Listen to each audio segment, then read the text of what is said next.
Uh-oh.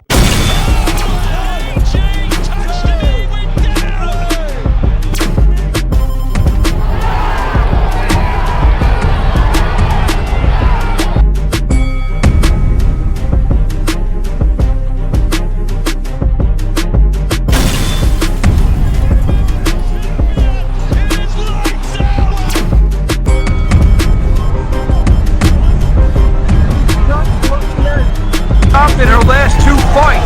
Good way hitting him from that way down.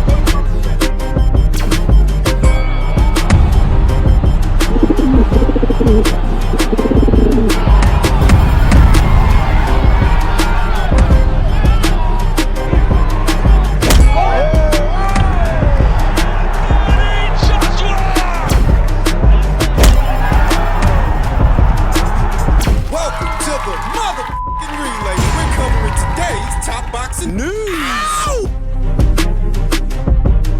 Okay, we'll start with this. What is our last look at tomorrow's WBO welterweight title fight between Sandy Ryan, the champion, and Terry Harper, the challenger. Tough fight to call. A tough decision to make if you're going to pick one of these fighters to beat the other, because in doing so, it just feels like you're underestimating them. That if you pick Sandy to beat Terry, you may be underestimating Terry, but if you pick Terry, you may be underestimating Sandy. It's tough. And I'm a fan of both, thus I don't necessarily have a horse in the race. A rooting interest in one over the other. I actually have a rooting interest in the both of them and the both of their careers. But I had to make a decision. I'm going with Sandy Ryan. I have decided I'm going with Sandy.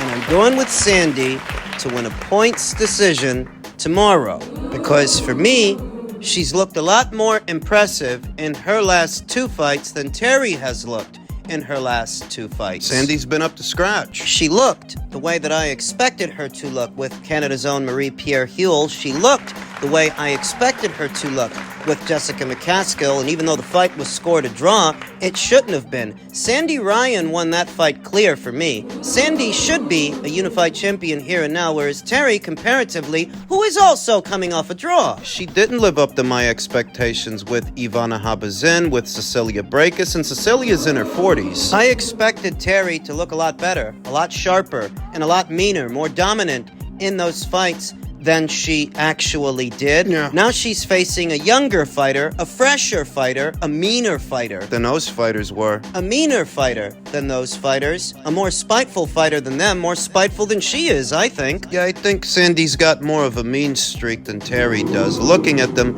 Terry is more the boxer, where Sandy seems more like the puncher. Even though they can both box and punch, even though they can both fight long distance and they can both fight within close quarters, Sandy has a preference. An inclination. A proclivity, a predilection to step into her punches long range, step into her jab, crowd the pocket, and let hooks go, mid-range to inside. Whereas Terry comparatively, she's more of a long-distance fighter, a mover. How does that play out between them? In terms of the tail of the tape, they're about even. In terms of height and length, they're about the same size. So it's a question of whether or not you think Terry can keep Sandy Ryan out, long distance, long range, behind the jab, and I don't think she can. I think Sandy can crowd the pocket, get inside, and bust Terry Harper up. That's what I think. Power's about the same. I think it is. Sandy can punch, but so can Terry. Sandy likes to punch. It's what I think separates them, their temperament. The wild card with Sandy is she's not with Clifton Mitchell anymore. She's got a new corner. She's been training here in America, so I'm not completely sure what version of Sandy Ryan we're going to get. But I just don't think Terry Harper can keep her out and keep her at the end of the jab all night. Because they're so evenly matched in terms of dimensions, I feel like Sandy can shoot those straight punches, those long-range punches from the outside coming in. Get Terry Harper to guard up, at which point Sandy can close the distance and let punches go within close quarters, and I think she's a more prolific puncher. Busier. I say this at the risk of underestimating Terry Harper's experiences so far and who she's been in the ring with so far. She's fought a lot of good fighters: Eva Wahlstrom, Natasha Jonas, Katharina Thanders, Alicia Baumgartner. More recently, Cecilia Brækhus. She's fought a lot of good fighters, but she's been looking flat as of late. She's been looking flat for her last two fights. Whereas Sandy is improving, looking better and better fight by fight. She may not have Clifton Mitchell in her corner, but growth happens when you leave your area of comfort, your comfort zone. And I think coming here to America and training here, that's what that heralds. Ramla Ali did the same thing. Showing vast improvement, fight by fight, for having done so. And the same may apply to Cindy. Bottom line, tomorrow, I have Sandy Ryan winning. I have Sandy Ryan winning on points. I don't know if she stops Terry Harper, but I do think she can beat her. If I'm wrong, may a lightning bolt strike me down. Give me a uranium boner. What? Sandy on points is the pick.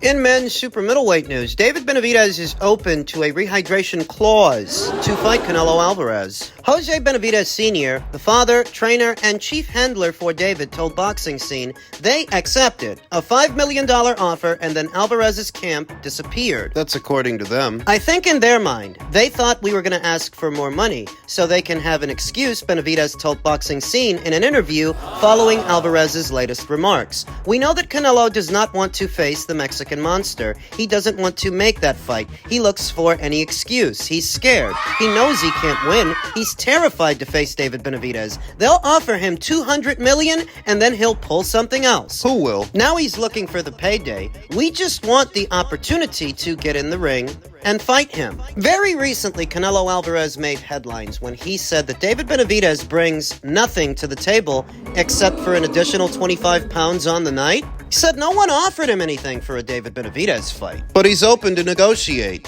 That if some promoter came along and offered him $150 to $200 million, sure, he'd take the fight. He'd take the fight tomorrow. Some felt that Canelo Alvarez was pricing himself out. Samson Lukowicz, Samson, who promotes David Benavidez, he said, very good businessman, Canelo, and I believe that he deserved the 150. I don't know if he reached the 200, but the 150 million, why not? Mayweather did it, and he followed the footprints, the blueprints of Mayweather, so don't underestimate it any longer.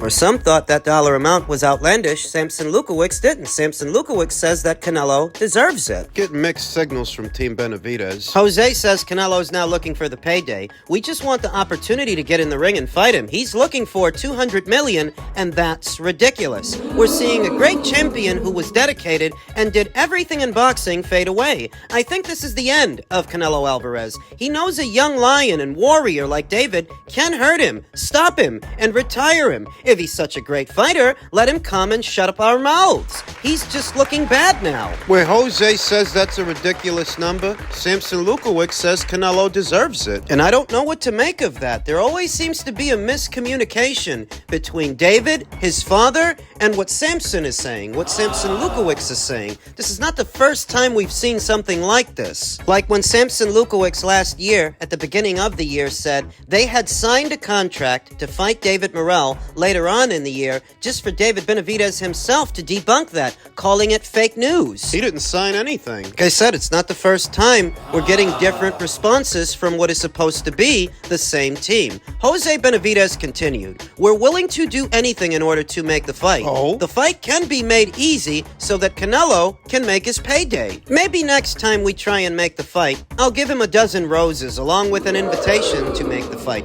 quipped Benavidez Sr. You hear Canelo say David brings nothing to the table, and he goes and fights Munguia. David has proven more than Munguia. He has? By doing what? Canelo knows Munguia brings less danger to the fight, and it's an easy fight for him. I think Canelo struggles a little bit, but he beats Munguia. We'll fight Canelo and Munguia on the same night and beat the both of them. He says that Jaime brings less danger than David. Reality is both Jaime and David share common opponents with Canelo, and only Jaime knocked one of them out. Only Jaime stopped the guy. David didn't. Where Canelo Alvarez stopped Caleb Plant, David couldn't. But where Canelo couldn't stop John Ryder, Jaime did. Jaime stopped him. He knocked him out. So why is Jose turning his nose up at him? He did to John what you guys was supposed to do to Caleb. Why are you turning your nose up at him? We moved up to 175 pounds to leave Alvarez behind us. We need to stay busy. We're looking at the winner of Artur Beterbiev versus Dimitri Bivol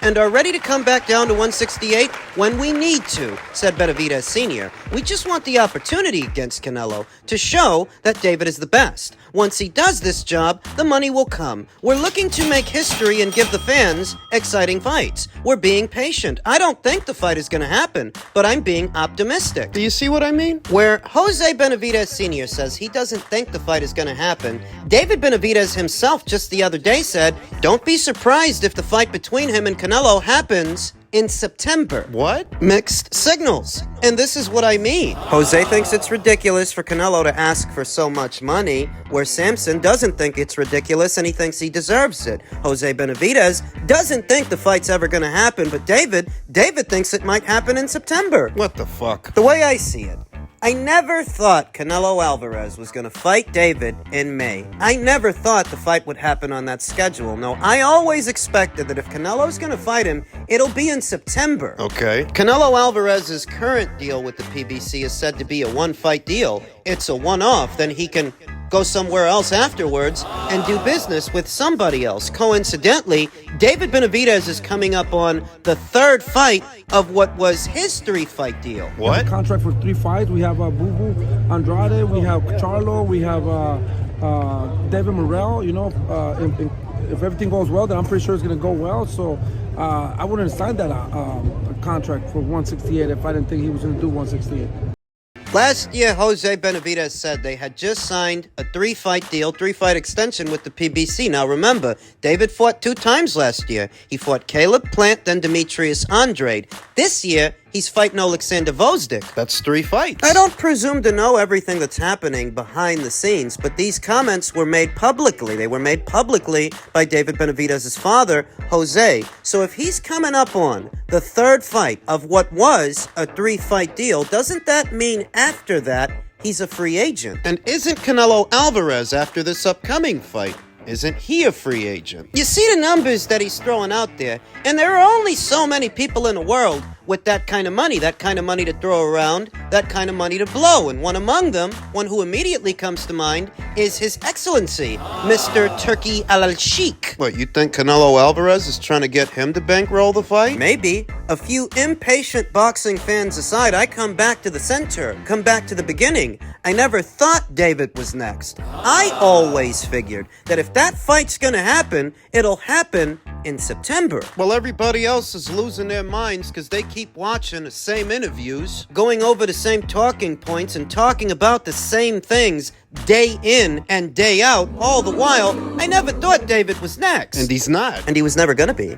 Belly aching in the comments under my videos isn't gonna change that, because that wasn't ever the situation. You're just throwing a tantrum. What about Jose Benavidez saying that they're also open to accepting a rehydration clause in the contract if Alvarez is worried about Benavidez's build and that he would potentially be bulking up too much after the weigh-in? I don't care. You know, I'd laugh my fucking ass off if Canelo stuck a weight stipulation on him. Won't that leave Canelo open to criticism? No more than Floyd Mayweather got when he stuck a weight stipulation on Canelo Alvarez. Yeah, but Team Canelo did say they'd be willing to adhere to a weight stipulation. And Team Benavidez just said the same thing. They'd be willing to adhere to a rehydration clause. So what's the problem? What, it's only okay for Floyd to do that? Floyd and Let me Gervonta? tell you something about Canelo Alvarez's critics. They're just a bunch of fucking hypocrites, and of course they're not gonna like their own medicine. No. But who cares? You know that whenever Canelo Alvarez fights and whenever he racks up another victory, what they like to do is pull out the Mayweather footage.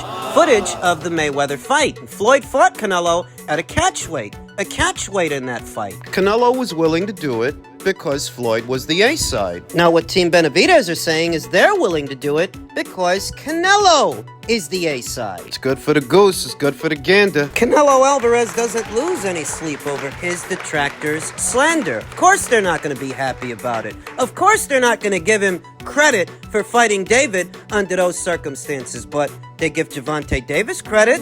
He fought Ryan Garcia with weight stipulations, Mario Barrios with weight stipulations, and they still give him credit for those fights. They give Floyd credit for all of his fights, and he fought guys with weight stipulations. What, it only bothers you if Canelo does it? Doesn't bother you when Gervonta does it, right? And it didn't bother you when Floyd did it. It only bothers you when Canelo does it. Hypocrite! If not for their double standards, they'd have no standards at all. That's all I see. So if Canelo Alvarez decided to hold Team Benavidez to their word, the same way that Floyd Mayweather held him to his, I'd laugh my fucking ass off. Told you Jose Benavidez talks too fucking much. Shit, the whole neighborhood thrown in the clink the way he talks. He'll get us all arrested.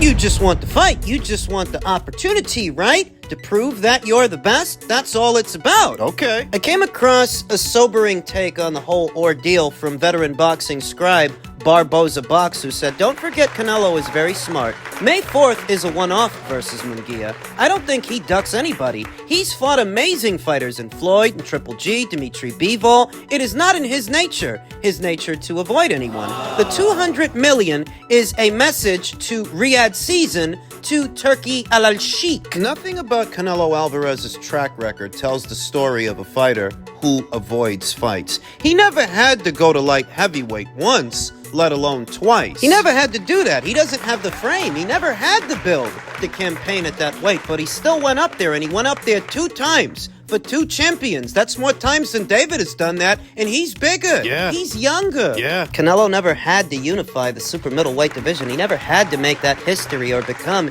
its undisputed champion. God knows nobody else was doing it. Nobody else was trying, David Benavidez included. Before Canelo Alvarez even went on that undisputed run, Caleb Plant was right there on the same side of the street as David. What was David waiting for? Think about it. David Benavidez first became WBC champion at this weight in 2017. He fucked around, lost the belt, treating his nose, but he eventually got it back. And when he got it back, Caleb was right there with him as IBF champion. In 2019. Caleb was calling him out. He wanted to unify. In 2019. Canelo wasn't even at super middleweight at that time. He doesn't go on his undisputed run until the very end of 2020. So David had time. What was he waiting for? Caleb was right there. Maybe politics and platform issues might have made it somewhat dicey getting at the other belts, but not Caleb's. Caleb was right there. Team Benavidez didn't even try. So believe me when I tell you that Canelo didn't have to fight all those champions. He didn't have to go on that undisputed run. God knows those guys weren't trying to unify that division. He did that because he wanted to. His track record does not tell the story of a fighter who avoids fights. And yet so many so easily castigate him for what is their new flavor of the month. The new fighter they're propping up. David Benavidez and Team Benavidez that can't seem to get their story straight. They're talking about Canelo, they're talking about the winner of Beterbiev versus Bivol, but they're also talking about Zurdo at cruiserweight. Which one is it? Because most of these people, they're not on your side of the street anyway, so you're gonna have to cross the street for some or one. How does it break down? Dimitri Bivol's with Matchroom, Artur Beterbiev's with Top Rank, Zurdo's with Golden Boy. How does it break down? And in all these scenarios, every single one of these situations, they're champions and you're just a challenger. Team Benavidez is supposed to be looking at all these guys north of 168 because they don't think the Alvarez fight is going to happen, though at the same time, David says, don't be surprised if it does. Mixed messages, mixed signals from a team that can never seem to get their story straight. Which one is it?